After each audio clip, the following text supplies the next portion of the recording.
Hello student, નમસ્તે. આજે આપણે ધોરણ 8 સ્વાધ્યાય 2.2 એના એક્ઝામ્પલ લઈએ તો શું છે, નીચેના સુરેખ સમીકરણનો ઉકેલ મેળવો. એનો મતલબ ઉકેલ મેળવો મતલબ અજ્ઞાત સંખ્યાની કિંમત તમારે શોધવાની છે, મતલબ કે n ની કિંમત શોધવાની. તો જો શું છે એક્ઝામ્પલ શું છે તો કે n/2 - 3n/4 + 5n/6 = 21. n ની કિંમત શોધવી છે તો સમીકરણ ઉકેલો.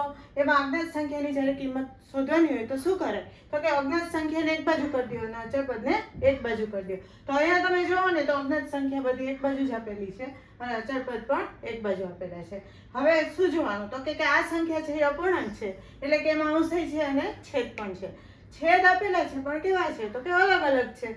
જો અલગ અલગ હોય તો શું લેવું પડે તો કે લસા લેવો પડે. તો નાની સંખ્યાને ત્યારે ડાયરેક્ટ લઈ લેવાનો. કઈ રીતે તો કે 2, 4 અને 6 એના ટેબલ બોલો. એમાં કઈ એવો પહેલો અવયવી આવે કે જે ત્રણેયમાં કોમન હોય તો તમને તરત ખબર પડશે. 2, 6, 12, 4, 13, 12 અને 6, 2, 12. એટલે કે લસા કેટલો આવ્યો તો કે 12. તો આપણે લખીએ કે અહીંયા શું છે છેદમાં તો કે 2. તો 2 ને કેટલાય ગુણો તો 12 આવે તો કે 2, 6, 12. તો એ જેનાથી 2 ને ગુણો એટલાથી ઉપર ગુણવાના, એટલે ઉપર શું થઈ જાય તો કે 6n અને છેદમાં શું થઈ જાય 12 માઇનસ. અહીંયા 4 છે, 4 ને કેટલાય ગુણો તો 12 આવે તો કે 3. તો જેટલાય નીચે ગુણો એટલા એ ઉપર ગુણો. તો 3, 4, 13, 12 એમાં ઉપર ગુણીએ તો શું આવે તો 3, 13, 9 છેદમાં 12 વત્તા.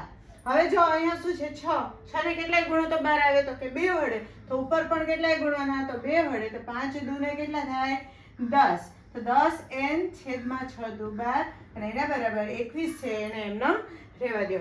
હવે શું ત્રણેયનો છેદ જો તો કેવો થઈ ગયો સરખો. જો સરખો થઈ ગયો હોય તો આપણે એને એક સાથે લખી શકાય. તો શું આવે 6n - 9n વત્તા 10n. આ ત્રણેયના છેદમાં 12 છે, અહીંયા નીચે છે, આ બાજુ આવે તો ક્યાં જાય ઉપર. તો પહેલા તો આપણે સળંગ લખી નાખીએ 12 બરાબર 21.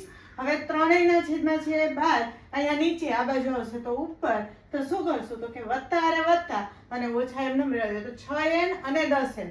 6 આગળ કાંઈ નિશાની ન હોય તો શું હોય પ્લસ હોય, એટલે કે 6 ને 10 કેટલા થાય, જે નંબર હોય ને એનો સરવાળો કરાય. તો 10 ને 6 કેટલા થયા તો કે 16n ઓછા 9n બરાબર 21. એની જગ્યાએ આ 12 અહીંયા નીચે, આ બાજુ આવે તો ક્યાં જાય તો કે ઉપર. બરાબર 16 માંથી 9 જાય તો કેટલા વધે તો કે 7n બરાબર 21 ગુણ્યા 12. ગુણાકાર કરવાની જરૂર નથી, એ લાસ્ટમાં કરવાનો. જો કઈ ઉડે તો ઉડી જાય તો ગુણાકાર થોડો નાનો થાય. હવે આપણે શું જોઈએ તો કે n ની કિંમત શોધો. તો n ની કિંમત શોધવી હોય તો શું કરવું પડે તો કે n બરાબર 21 ગુણ્યા 12 એની જગ્યાએ અને છેદ આ 7 છે અહીંયા અંશમાં, આ બાજુ આવે તો બરાબર વટે એટલે ઉપર હોય તો ક્યાં આવે તો કે નીચે. હવે અહીંયા જો કઈ ઉડે છે તો તમને તરત દેખાશે 7, 3, 21 બરાબર.